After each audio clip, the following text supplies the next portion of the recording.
JP Narayan ji से है कि उनकी प्रतिमा पर माल्यार्पण करने से रोकने के लिए इतना बंदोबस्त किया, तो भारतीय जनता पार्टी और गोदी मीडिया के लोग जो है अखिलेश यादव जी को खलनायक के रूप में प्रस्तुत करने का काम किए थे। ये पूरी तरह से तानाशाही है, लोकतंत्र विरोधी है। भारतीय जनता पार्टी जो है लोकतंत्र विरोधी है, संविधान विरोधी है, और ये तो भला मनाइए राष्ट्रीय अध्यक्ष जी का, जिन्होंने देश का कानून माना। हरियाणा विधानसभा चुनाव के रिजल्ट्स के बाद क्या कुछ कहेंगे आप? वो सांप्रदायिक की राजनीति करती, धर्म की राजनीति करती, इसलिए कांग्रेस को बड़ा दिल दिखाना पड़ेगा। हिटलर का है शासन काल, यहाँ झूठ की गंगा बहती है, जो भी यहाँ सच बोलेगा उसे जेल में डाला जाएगा। कि हिंदू बटेगा नहीं, क्या वाकई हिंदू बट रहा है और भारतीय जनता पार्टी सरकार में बट रहा है? अगर समझे ना होते और समझ गए, इसीलिए अयोध्या भी हरा दिया, चित्रकूट भी हरा दिया, लखनऊ हारते हारते बच गए, बनारस भी हारते हारते बच गए, प्रशासन लग गया तो जीत गए। नमस्कार, मैं हयात अब्बास और आप देख रहे हैं 4 PM न्यूज़ नेटवर्क। इस वक्त हम समाजवादी कार्यालय के बाहर मौजूद हैं। देख रहे हैं आप हमारे पीछे कितनी भारी तादाद से बैरिकेडिंग की गई है।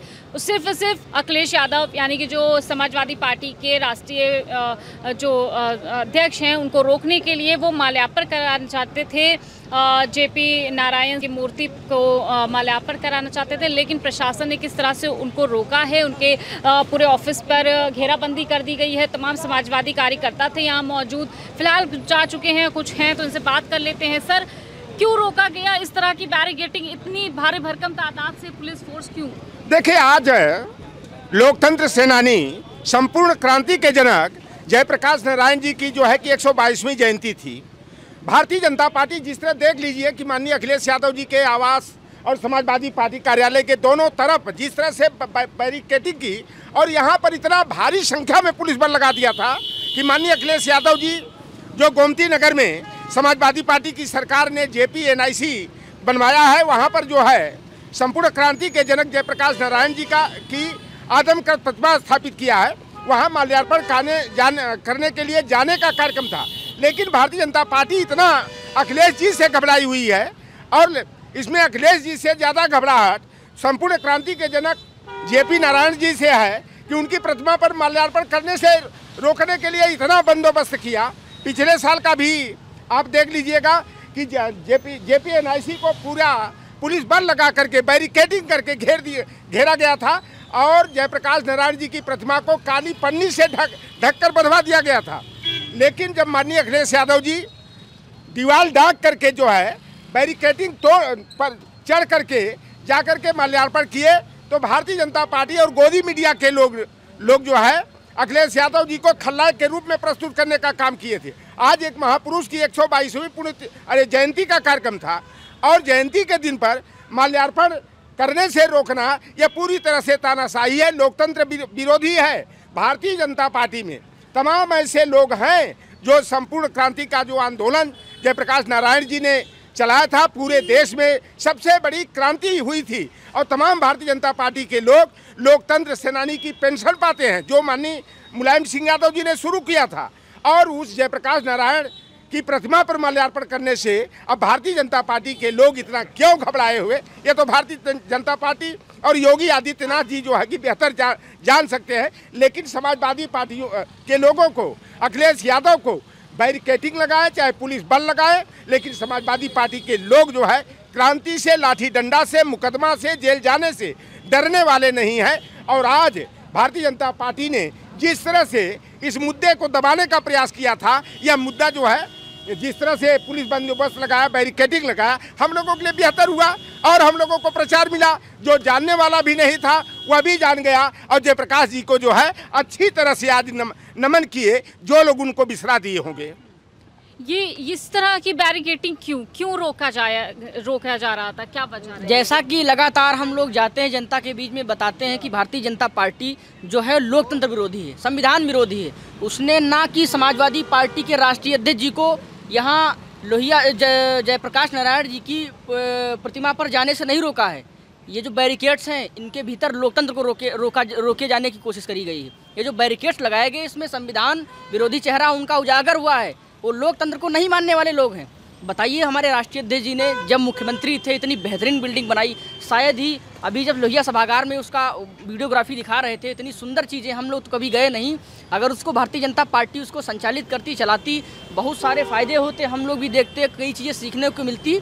और ये तो भला मनाइए राष्ट्रीय अध्यक्ष जी का, जिन्होंने देश का कानून माना कि वो जाने का प्रयास नहीं किए, यहीं पर उन्होंने माल्यार्पण कर दिया। वरना ये बैरिकेटिंग ये अभी कह देते तो अभी हम लोग चीड़-फाड़ के निकल जाते, गेट को ही तोड़ देते। इसकी तो बात, बैरिकेटिंग की क्या बात है, इसको तो उखाड़ के फेंक देते, गेट को भी तोड़ देते, चले जाते। समाजवादी सिपाही इतना तैयार है, उपचुनाव आने वाला है, क्या तैयार? राष्ट्रीय अध्यक्ष जी ने अभी कहा सभागार में कि मैं सोच रहा था एक्सरसाइज करा दूं, लेकिन फिर मन डोल गया कि ना कराऊं। तो मैं तो धन्यवाद करता हूं राष्ट्रीय अध्यक्ष जी का, वरना ये प्रशासन के लोग खड़े रहते, कुछ नहीं कर पाते। इनको चीड़-फाड़ के ख़त्म, और जाके उनका, जैसे पिछली बार में हम लोग, हमारे राष्ट्रीय अध्यक्ष जी गए और माल्यार्पण किया, क्या नाम उनके प्रतिमा पर, फिर हम लोग जाते। लेकिन वो ठीक है, कानून है, प्रशासन के लोग हैं, उनका आग्रह था, हम लोगों ने माना। अच्छा, कितनी तैयारी है उपचुनाव को लेकर, और हरियाणा विधानसभा चुनाव के रिजल्ट्स के बाद क्या कुछ कहेंगे आप? देखिए, हरियाणा का जो परिणाम आया है, प्रथम तो उसमें धांधली हुई। भारतीय जनता पार्टी ने कल मैं देख रहा था, कहीं एनालिसिस 14 लाख के करीब वोटें बढ़ी हैं, पूरा प्रशासन लगा था वहाँ पे। लेकिन कांग्रेस पार्टी को भी सोचना पड़ेगा, जो अन्य तमाम छोटे छोटे दल हैं उनको साथ लेकर चलना पड़ेगा। वो उत्तर प्रदेश में हम लोगों से तो 10 सीटों में, उपचुनाव में जो होने जा रही 10 सीटें हैं, उस पर 5 सीटें मांगते हैं। लेकिन उनको अपना भी बड़ा दिल करना पड़ेगा कि जब बाहर जम्मू कश्मीर में चुनाव हो, हरियाणा में चुनाव हो, चाहे समाजवादी पार्टी हो, आम आदमी पार्टी हो, उनको साथ में लेना पड़ेगा, एडजस्टमेंट करना पड़ेगा। भारतीय जनता पार्टी इतनी कमज़ोर नहीं है, वो सांप्रदायिक की राजनीति करती है, धर्म की राजनीति करती है, इसलिए कांग्रेस को बड़ा दिल दिखाना पड़ेगा।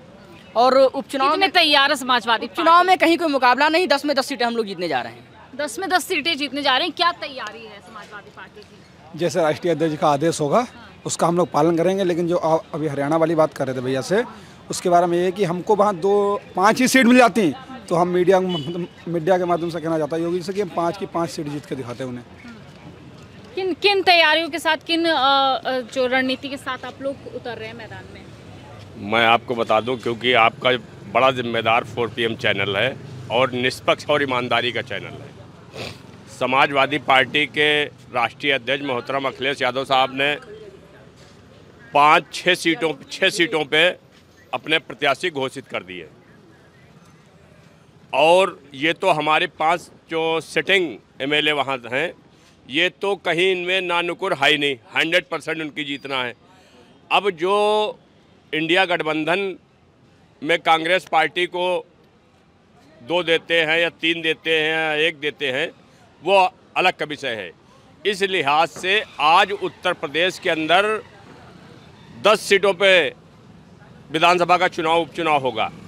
इसमें 10 की 10 सीटें समाजवादी पार्टी जीतने का काम करेगी, और ये जो उत्तर प्रदेश की तानाशाह हुकूमत है, ये पूरी तरीके से अपने तानाशाही के दम पर चुनाव जीतना चाहती है। और समाजवादी पार्टी का एक कार्यकर्ता, क्योंकि इन्होंने तो ये तक कर दिया है कि मुरादाबाद के अंदर कुदरकी विधानसभा क्षेत्र में जितने मुस्लिम BLO थे उनको हटा दिया सिर्फ चुनाव जीतने की वजह से, और उसके बाद कानपुर सीसामऊ में जितने मुस्लिम BLO थे उनको इन्होंने हटा दिया। इससे कोई फर्क नहीं पड़ रहा है। समाजवादी पार्टी का वहाँ पर पूरी तरीके से मजबूती से, क्योंकि एक कार्यकर्ता, एक बूथ पे 20 कार्यकर्ता लगेंगे। इनकी हैसियत नहीं है, बेईमानी ये हरियाणा नहीं है, ये उत्तर प्रदेश है। एक कार्यकर्ता समाजवादी पार्टी का योगी सरकार के हुक्मरानों को और योगी सरकार को मुंह तोड़ जवाब देने में सक्षम है। लेकिन बीजेपी तो कह रही है कि भाई लोकसभा जीत गए, उस ख्यालों में ना रहें, इस बार उपचुनाव हमारा होगा, उपचुनाव ही तय करेगा 27। कहते हैं हिटलर का है शासन काल यहाँ, हिटलर का है शासन काल यहाँ, झूठ की गंगा बहती है, जो भी यहाँ सच बोलेगा उसे जेल में डाला जाएगा।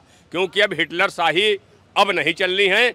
आम प्रदेश की आम आवाम पूरी तरीके से समझ चुकी है, जान चुकी है, ये चाहे जो कर ले, लेकिन उत्तर प्रदेश के अंदर 10 विधानसभा के उपचुनाव होने हैं। जिस दिन घोषणा निर्वाचन आयोग कर देगा, उसी दिन से समाजवादी पार्टी पूरे दल बल के साथ वहां जाकर के, क्षेत्रों में जाकर के समाजवादी पार्टी के पक्ष में पूरे प्रदेश के अंदर हवा है। अगर उनको ये भरोसा है तो योगी जी उत्तर प्रदेश के मुख्यमंत्री इस्तीफा दे दे और पुनः चुनाव करवा के देख ले।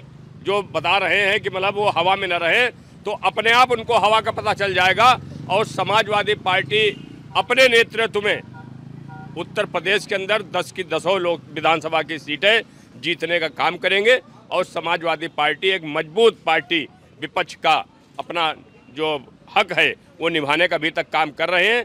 लेकिन जिस तरीके से उत्तर प्रदेश की तानाशाह हुकूमत, न आगड़ों की, न पिछड़ों की, न दलितों की, न अल्पसंख्यकों की, तो इस वजह से इनसे कोई न विकास से मामला है, न कोई किसान का मामला है, न नौजवान से मामला है, न शिक्षा से, न स्वास्थ्य से, न बिजली से, न पानी से। इनको सिर्फ हिंदू मुसलमान, मंदिर मस्जिद, भारत पाकिस्तान, इसके अलावा इनके पास कोई मुद्दा कोई मौजूद नहीं बचा है।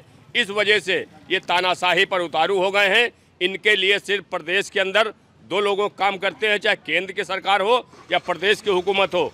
ये सिर्फ चंद अच्छा, ये बांटने का काम करते हैं। बैरिकेटिंग चौराहे पे लगी हुई है, दीपावली है, दशहरा है, कि हिंदू बटेगा नहीं। क्या वाकई हिंदू बट रहा है और भारतीय जनता पार्टी सरकार में बट रहा है? ये भारतीय जनता पार्टी की जो सोच है वो हमेशा अलगाव की बात करते हैं, लेकिन अब लोगों पर इसका फ़र्क नहीं पड़ रहा है। लोग 14 में बहक गए, 17 में बहक गए, 19 में, लेकिन लोग समझ चुके हैं कि भारतीय जनता पार्टी सिर्फ ये ढकोसला करती है। अगर समझे ना होते और समझ गए, इसीलिए अयोध्या भी हरा दिया, चित्रकूट भी हरा दिया, लखनऊ हारते हारते बच गए, बनारस भी हारते हारते बच गए, प्रशासन लग गया तो जीत गए। अब इनका हिंदू मुसलमान वाला मामला ख़त्म है। बस ये अब यादव मुसलमान को टारगेट कर रहे हैं, लेकिन पूरा समाज, चाहे पिछड़े समाज के लोग हों, दलित समाज के लोग हों, वो सब जान गए हैं कि ये हमारे अपने हैं। भारतीय जनता पार्टी सिर्फ इनके नाम पर राजनीति करती है, इनको बरगलाने काम करती है और कोई बात नहीं। बिल्कुल। तो भारतीय जनता पार्टी कहीं ना कहीं अब लोगों के बीच बेनकाब होने लगी है और इसका आपने असर लोकसभा चुनाव पे देखा है और उपचुनाव पर भी इसका असर देखने को मिलेगा, ऐसा लोगों का मानना है। कैमरा पर्सन सत्यनारायण के साथ मैं हयात अब्बास, 4PM न्यूज़।